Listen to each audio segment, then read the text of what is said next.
Hey guys, welcome back to the shop. Next episode here on the Dozer build, the Cadet Dozer build. I've got the second Dozer drive completed. Just finished testing it out, filled it with fluid, tested it out, and it's working. So got that done. So we're going to put that in the frame.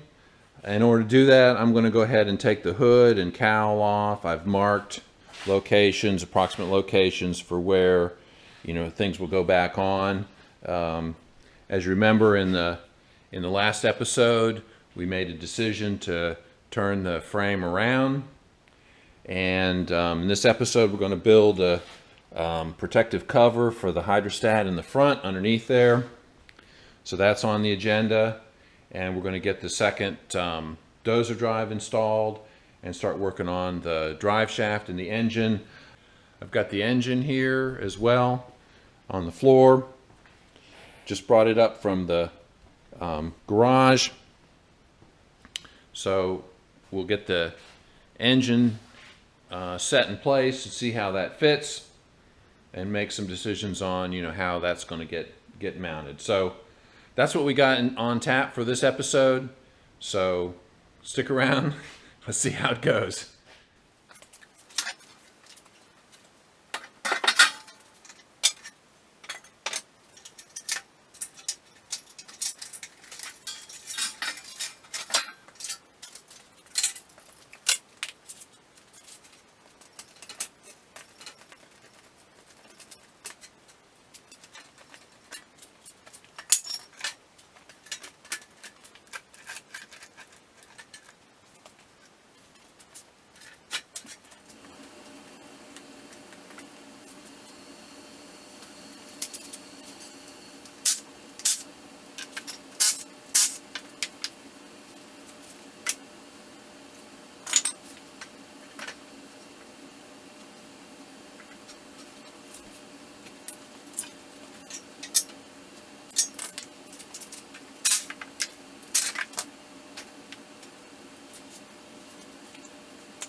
It's got the second Dozer drive installed here.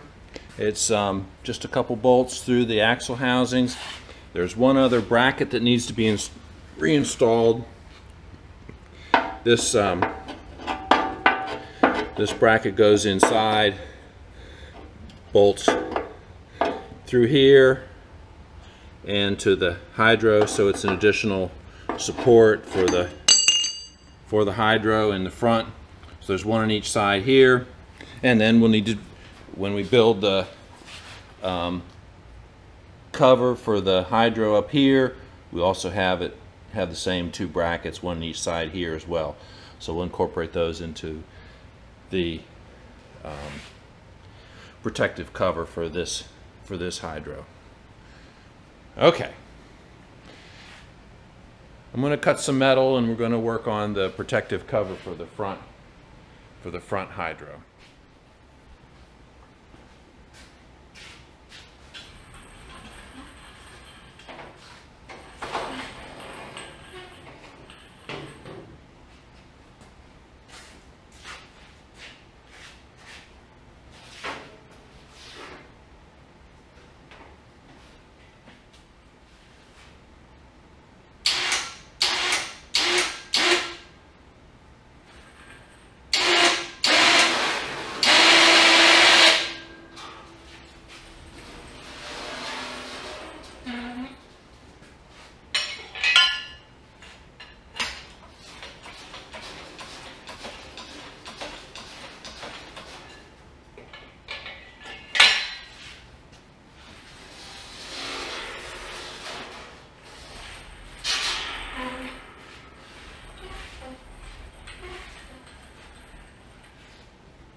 All right, that's not particularly heavy. That's just 1/8 inch or 11 gauge steel. So I'm going to cut some pieces off of this to make our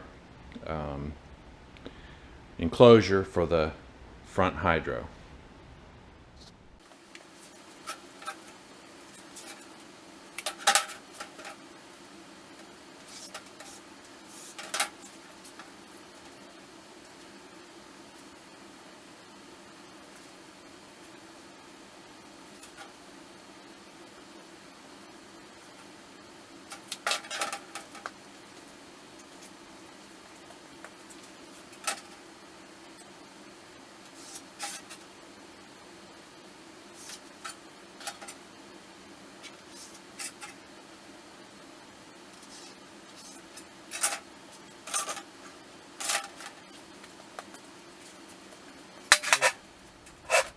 Since I don't have my plasma table, my CNC plasma table working yet, because I haven't received the plasma cutter, it's still delayed. It's been, it's 2 months overdue at this point. I'm going to cut this with my Evolution metal cutting circular saw on the floor. I've got it propped up off the floor with a support.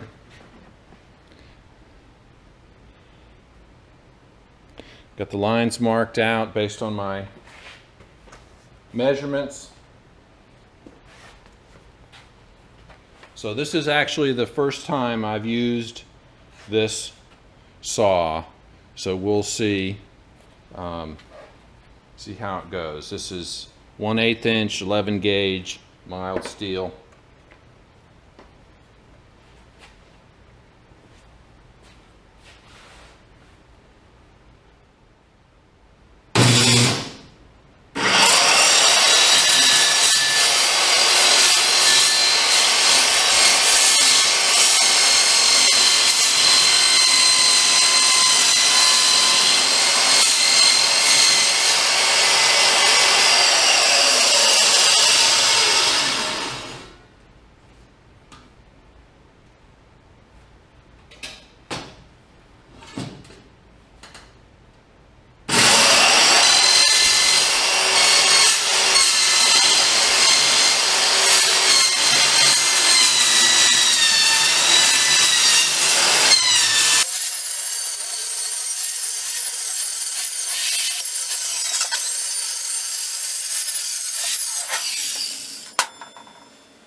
So I will say that Evolution metal cutting saw works really well. I mean, that's really the first time I've used it. It cut very easily, very little pressure. I felt like the shoe was sticking a little bit, a little bit of friction there, so I had to kind of overcome that at a couple points, but really no pressure to make it cut. I will say it throws small, hot chips everywhere. So I think, you know, I think it's best probably to do that kind of cutting outside, outdoors. I've moved the dog's dishes out of the way, so I didn't get any metal chips in those. I'm very careful out here since the dogs are in the shop. Whenever I do any metal cutting, metal working, I'm very careful about cleaning up and making sure there's no metal chips or anything that can hurt the dogs. So I'm really careful about that. So I've swept the floor here. I don't see anything else. I vacuumed up the pile of chips. So I think this is good. But given the distance it throws the chips and the number of chips, I think it might be better to, in the future, to do, especially if I have any amount of cutting to do it outside.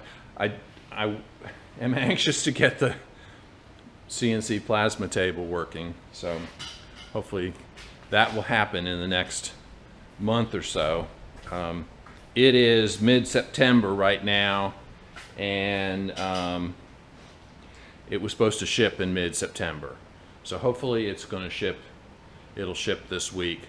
I started getting the first components to it in the first week in July, and it was all supposed to be here by the end of July. So what is it, 6 weeks late at this point? It hasn't shipped yet. All right, we're going to move over to the fab table and set up the this enclosure for the front hydro. I've got the cover for the front hydro set up here on the bench. I'm going to tack it together, and then we'll test fit it, and assuming it fits, we'll weld it up.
All right, I think I have the cover for the front hydro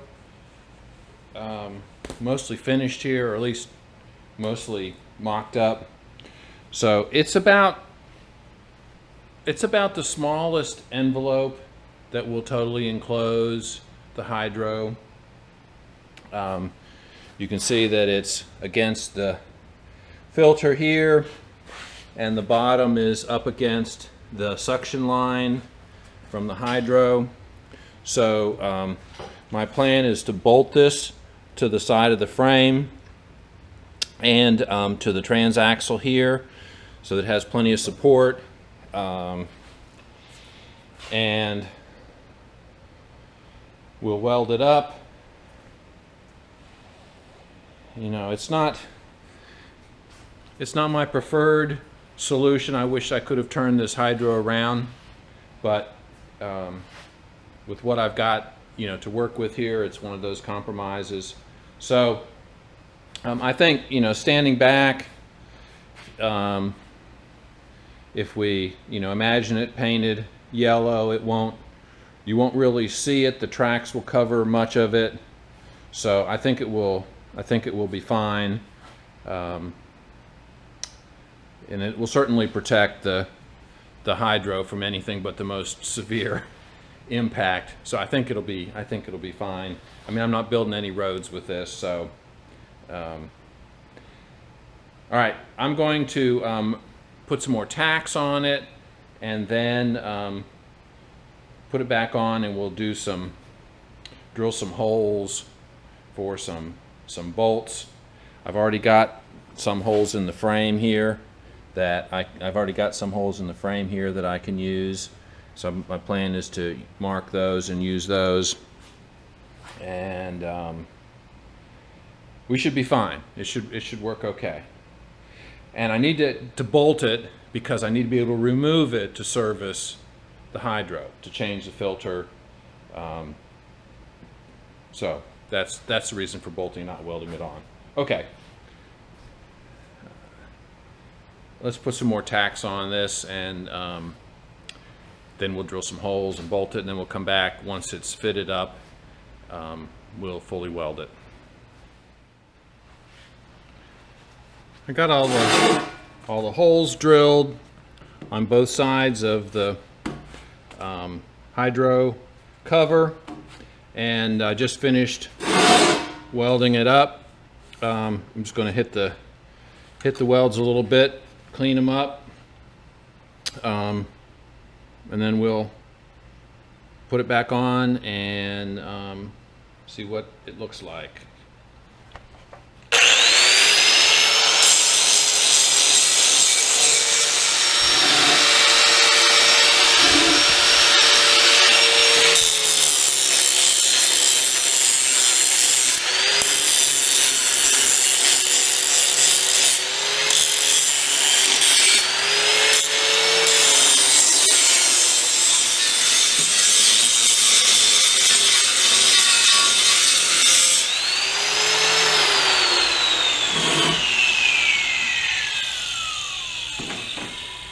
All right, so this is the bottom. This is the bottom, and nobody's going to see it, but this is the front. So I wanted these to be, you know, ground flush. So that looks good. A little rough there, but nobody sees that. All right, I think it looks good. Let's put it on the tractor. Got the front hydro cover on. It's got 2 bolts to the frame. It's got 1 bolt into the rear axle, and this other bolt goes to the front support of the hydro. If you can see down here, there's an arm that comes off the hydro casting. Then same on the other side, 2 bolts into the frame, 1 bolt into the axle, and the other bolt on the hydro. So that is good and solid. Should have no issues with that. Okay, and it can come off to service the hydro. The filter, I made it as small as I could. In other words, I mean, it's touching the filter here, and it's touching the suction tube on the bottom. So I've made it as compact as possible, and So, I mean, it should be good. Changing the filter is does not have to be done very often. I mean, it's, you know, years. I bet for the life that I have this tractor, I will never change that filter. Never have to. I mean, the filters run, I mean, 10 years. People leave filters on for 10 years. I don't know what the service interval is. It's probably, I think on my Kubota, it's 300 hours, something like that, for the hydrostatic filter. So I won't put 300 hours on this in my lifetime.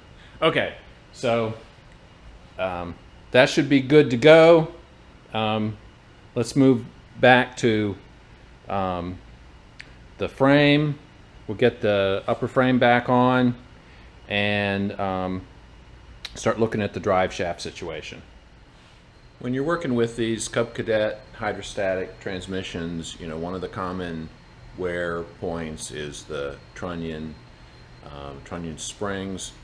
So what I've done on both of these hydros is I've replaced the springs, and in fact on this what will be the front hydro, I've actually repaired the trunnion arm, and I'll show you that. So this rectangular opening was worn, and it's a pretty common wear point for these old tractors. So I welded, cleaned it, and then welded the corners, and then filed the opening rectangular again and put a new set of springs in here. So those springs are actually cushion the hydro's operation. So I did it here. This one, the opening is in good condition here, so I didn't make any changes to it, but I did put new springs in it. So this worn springs, or if this opening is not rectangular, these little caps get stuck in the corners and it affects the operation of the hydro. It doesn't operate smoothly. So anyway, that's one wear point you'll find on these old tractors that should be addressed. The other is the relief valves. There's a pair of relief valves. Now these are two different types. This is a manual release. You push this button down. This one is automatic. Eventually I'm going to change these out. I'm not sure. I have to see what I have on hand. I prefer to have a pair of automatic valves. In this particular tractor, it may not make any difference. It's not going to be towed or pushed, so having, you know, automatic relief valves is really not an issue. The way these work is you have to push this button down in order to push the tractor, to move the tractor. These unload automatically, and you can push the tractor. I mean, you can push it slowly, you know, 1 or 2 miles an hour for, you know, a few feet. They're not supposed to be towed. One of the easy ways to ruin the hydrostat is to tow the tractor, and you see people do that. So this has a pair of manual relief valves as well. So I think these are working. Those are working. So I may not do anything with them, or I may go ahead and update them. I think I might have some newer spares, so I'll look at that. I want to start working on the drive shaft. So the drive shaft is going to connect, and this just has my test adapter in it right now. But the drive shaft will run from this input to this input. And given the length of it and the fact that I'm going to have a pulley here someplace, you know, with the 5/8 inch diameter shaft, I'm definitely going to need some supports on it. So I've got, as I mentioned in a previous video, I've got a pair of pillow block bearings. So we'll fabricate mounts at probably 2 spots in here to put in pillow block bearings just to support this long shaft, because it's what, 4 feet long. Anyway, So that's one of the next things for us to work on. It'll have a joint in it that will allow us to take it apart, so we can put belts on it, because a belt has to go around it. So it has to be serviceable in that regard. And I may put, depending on how the alignment is, I may wind up putting a flex joint in the shaft someplace. That would also give us a place to take it apart, but we'll start working on that and see how that plays out. I've got the hood and grill back on the frame. Next, I'm going to go ahead and pick the engine up and set it in there. I need to make a decision on where the pulley will be located and where I'm going to put the pillow block bearings to support the drive shaft. I think I'm going to go with the 1-inch diameter drive shaft. We'll see. I ordered some 1-inch stock. I have plenty of 5/8-inch stock, which is what the normal Cub Cadet drive shaft is, but we're probably twice as long as the normal drive shaft, and I'm concerned about a 5/8-inch drive shaft whipping around too much. Of course, with some pillow block bearings, you know, it may be fine. So yet to decide for sure on that, but I do need to get the engine up here with the hoist and set it in place to kind of get an idea of where the drive shaft components will be located, the pulley and the pillow block bearings and any joints in the shaft. So doing that next.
For fitting the engine, there are two things I'm looking for.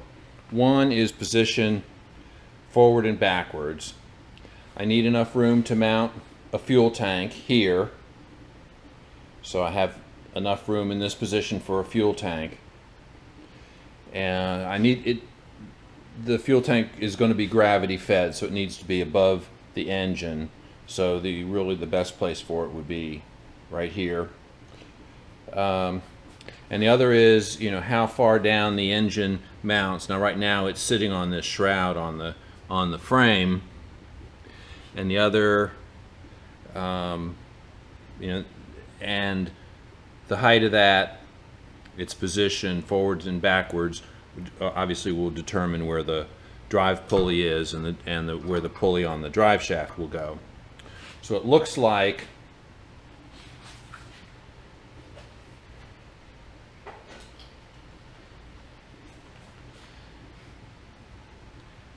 that's a reasonable position. It puts the pulley in a good spot, I think. It may be a little bit close to the dash tower here, so I might be able to move it back, you know, maybe an inch. So let me mark this.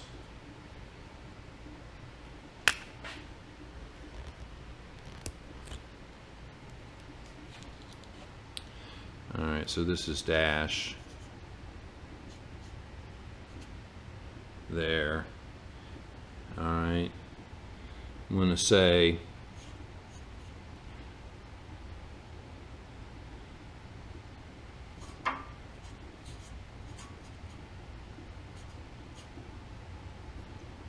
pulley in this position here. The PTO pulley is right here. So maybe it could go, you know, somewhere in this area.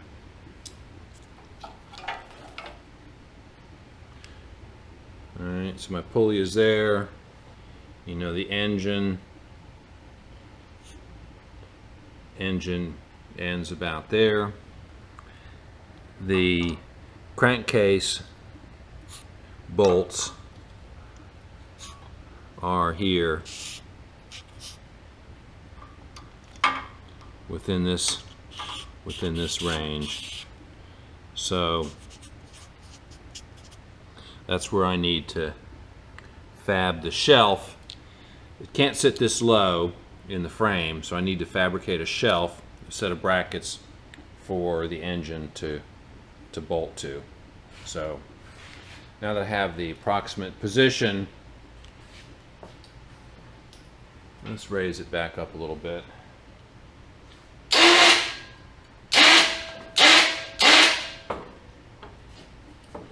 Yeah, the engine bolts are right here and here, so they're only about 5 inches apart. And you know, I think they need to be, you know, not more than a half an inch or so below the edge, the lip there. Okay, so that gives me what I need in order to mount the engine. Let's measure how far apart.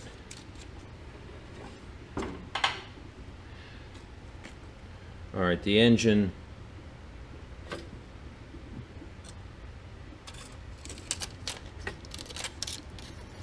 mounting bolts are about 8 inches apart. I've got 11 inches. I've got 11 inches between the frame, approximately a little bit less than 11 inches, and I've got bolts that are 8 inches apart. So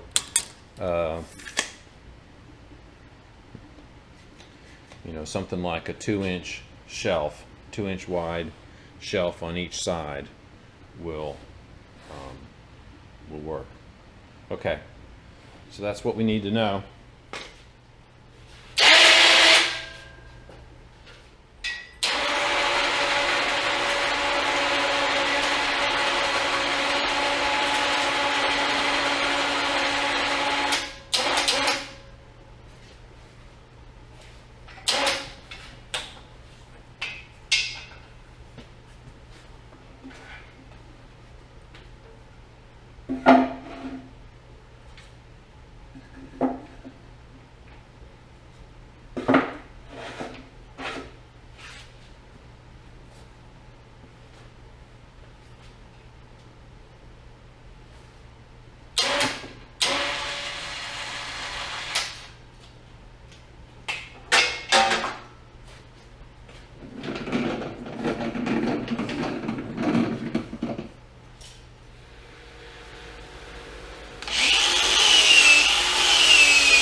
I'm happy with the arrangement of the upper frame, so I went ahead and welded it, and I welded it to the lower frame.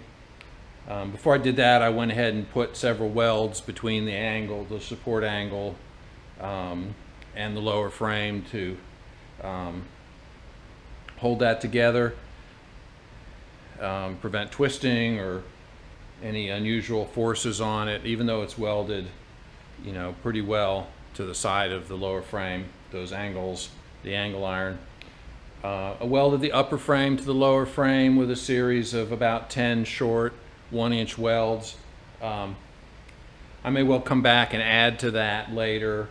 At this point, you know, I want to have it in position. I went ahead and welded up the ends of the upper frame and welded the front blade cylinder support as well. So that's pretty much together. I may come back and add some more weld to it later. Let's see how things progress working on the drive shaft. So that's the next task. If I were a better welder, I wouldn't have to be so good with the grinder. Yeah, my welds are not the greatest, and they certainly hold the stuff together, but I'm still learning. Okay, so I got most of the corner welds all smoothed out, mostly smoothed out, so that's done. I can wipe this down with acetone, prime it, and paint it, which I may go ahead and just do that. I like to paint as I go along, even though I wind up having to repaint, because it helps me, you know, see what it looks like, what it's going to look like when it's done. Since, you know, a lot of this process is visual, having it, you know, painted does help me see what it's going to look like and help me determine if I'm, you know, going to be happy with it or if I need to do something about it. So that's why I don't always wait till the very end to paint everything all at once, even though that would probably be less work. I think for my process, I think I need to do that. So that'll be on the list of things to do here shortly.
Here you can see my arrangement for the common drive shaft. I've got a piece of 1-inch stock here, bored out to 5/8. I'll drill a hole through here, and that will allow me to pin this with a roll pin, a spiral pin, which is a special kind of roll pin, to the input shaft of this hydro. Then the 1-inch shaft comes down to a pillow block bearing, which will be supported here.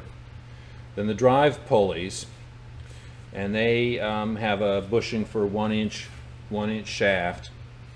And then off this end of the shaft, I've turned it down to 5/8, and I've got a flex coupling here. This is typical, used in Cub Cadet tractors on their drive shafts. And then this flex coupling accepts a 5/8 inch piece of shafting, which will run from here to a flex coupling on this hydro. So this will run 5/8 from here to here. Now this is loose, it's not attached, but this half of the coupling gets pinned to this shaft. This half gets pinned to the 5/8 inch shaft, which will run from here to here, and of course that'll get pinned to that end, and this will get pinned to here. So this will give us the necessary rigidity for the drive pulley. The pillow block bearing will support the shaft and prevent any whipping or vibration, and then this short section with the flex couplings on both ends will allow for any misalignment between this shaft and this shaft. And this pillow block bearing is self-aligning. So this will give me the flexibility to run the shaft and not have to worry about how exact. I mean, it'll be close, but this removes any risk of stressing the bearings in the hydros from misaligned shafts. If the shaft were not aligned, it might vibrate, because this is going to turn to engine speed, 3,600 RPM. So it needs to be relatively well balanced and aligned. So this will satisfy that. So the next thing I need to do is cut the piece of 5/8 inch rod to run from here to here, drill the holes for the pins, set this piece of angle iron, which is right now just set on a block of wood here and it's a little bit too low, bring that up to the required height, weld it to the inside of the frame, and then shim the bearing with washers or shims in order to get it to the right height so this shaft is properly supported. So several more things need to be done here to sort out the drive shaft, but this is the arrangement that I've settled on.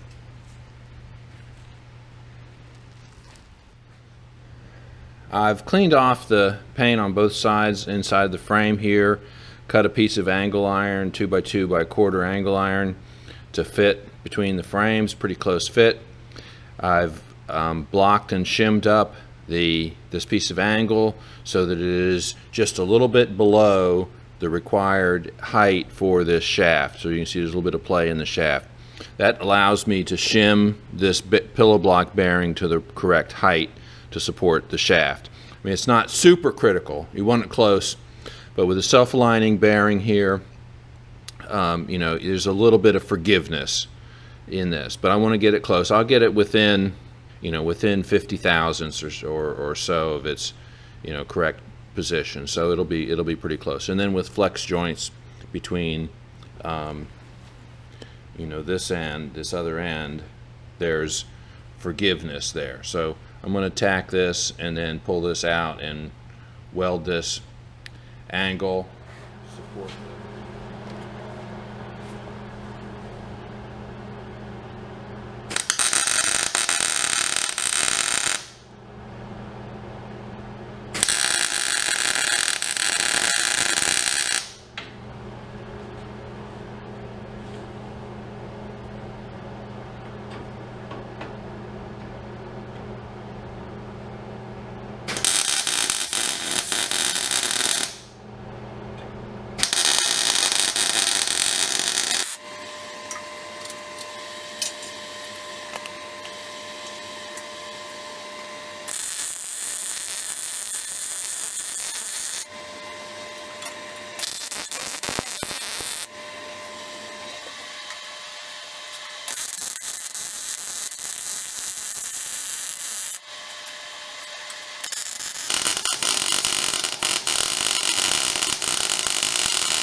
I got to drill a couple holes through this drive shaft. I've got to drill a 1/4 inch hole back here to pin it to the hydro, and a 1/4 inch hole here for this drive adapter.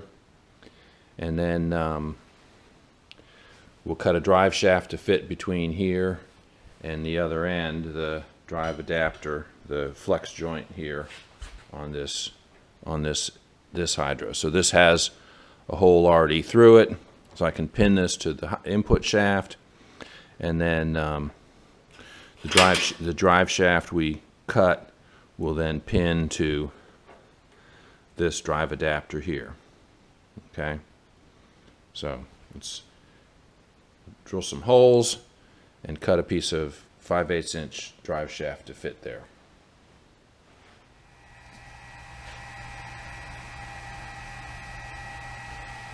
Alright, so I've got the wiggler in the chuck. Gonna find the center of the shaft, and we're gonna come in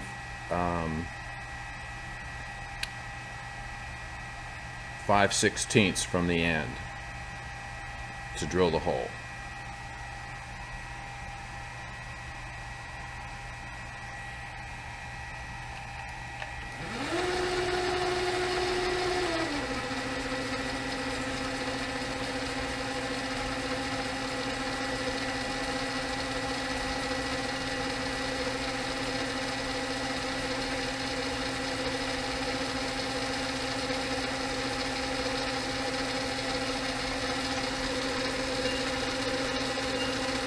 Alright, so zero out the Y.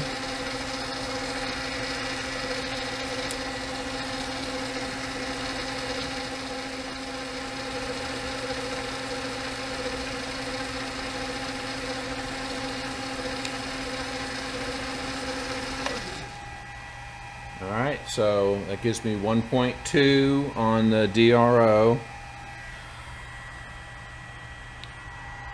on the Y-axis, which is the diameter of the stock plus the diameter of the center finder. So I can just cut that in half, bring the table to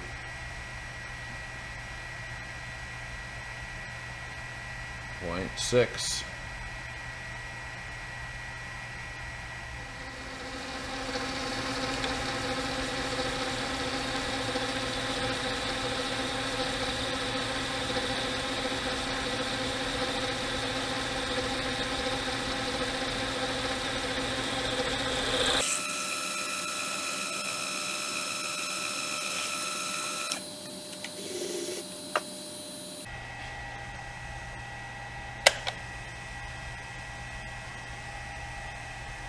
Alright, so it's got me the 1/4 inch hole for the front hydro. Alright, I've swapped the shaft around. I'm still on the center line. And the position of this hole we can just gauge here using the drive adapter. That looks good.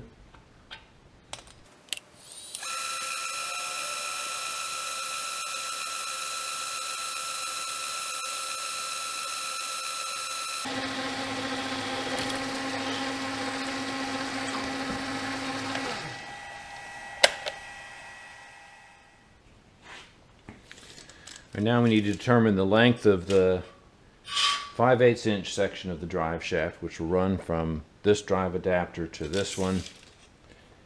Got a little bit of leeway here. So 23 inches.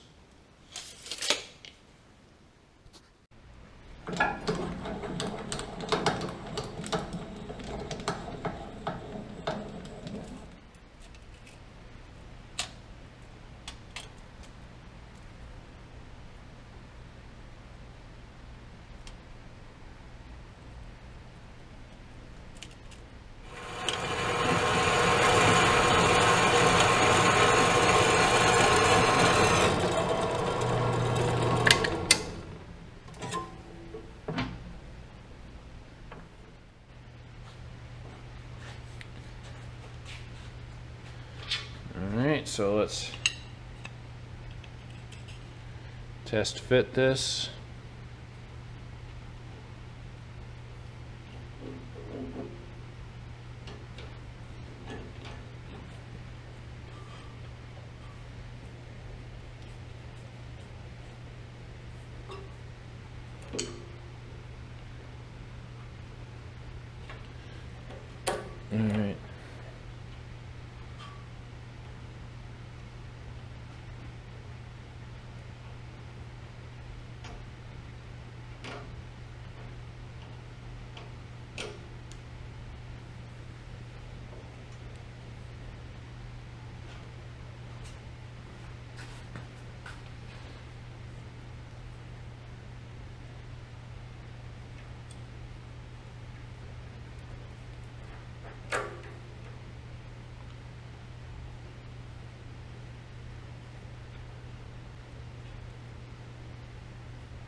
All right. Looks like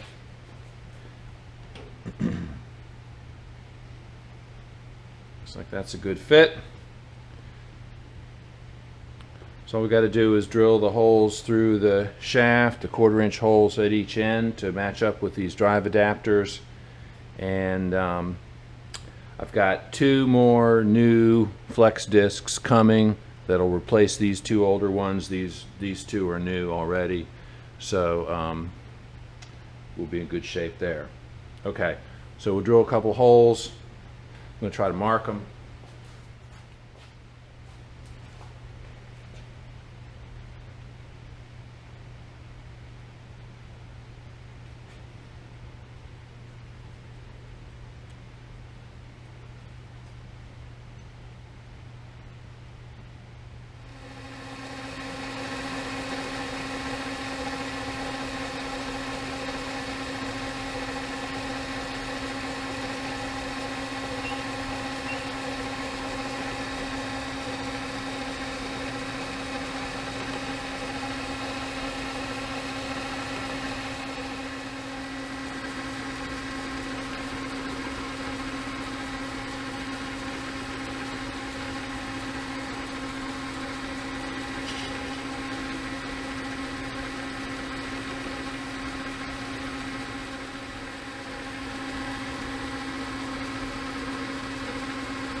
That gives us the second drive shaft segment, the 5/8" segment.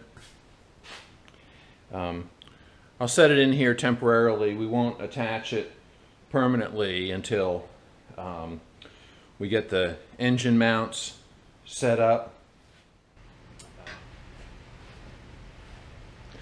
All right, let's check out the drive shaft here. I've got temporarily fastened together.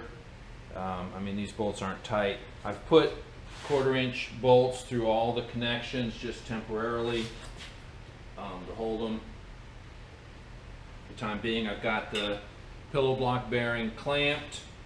I shimmed it up and clamped it, so that's reasonably good there. And I've got my drill drive adapter attached to the rear input on the rear hydro. Okay, so everything's connected. Let's run it with the drill. Okay, so we'll look at this axle. I'll push on the trunnion while I'm driving the drill.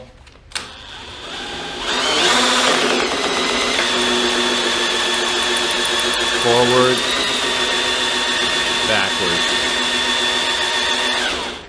All right, and the other side is not moving at all. All right, let's go back to the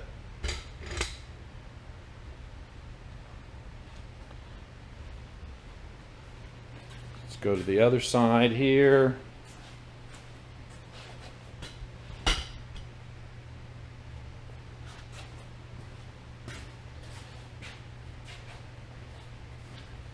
The only way I can actuate right now this trunnion from the other end where the drill is with a stick.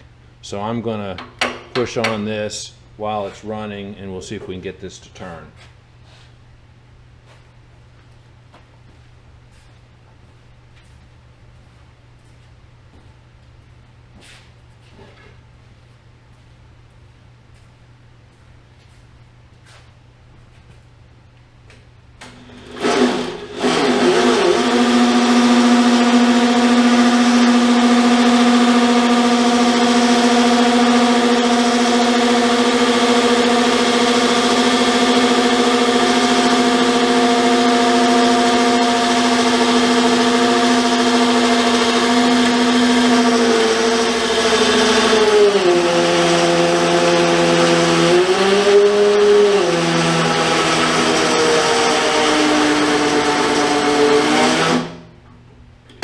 So the drive shaft seems to be working.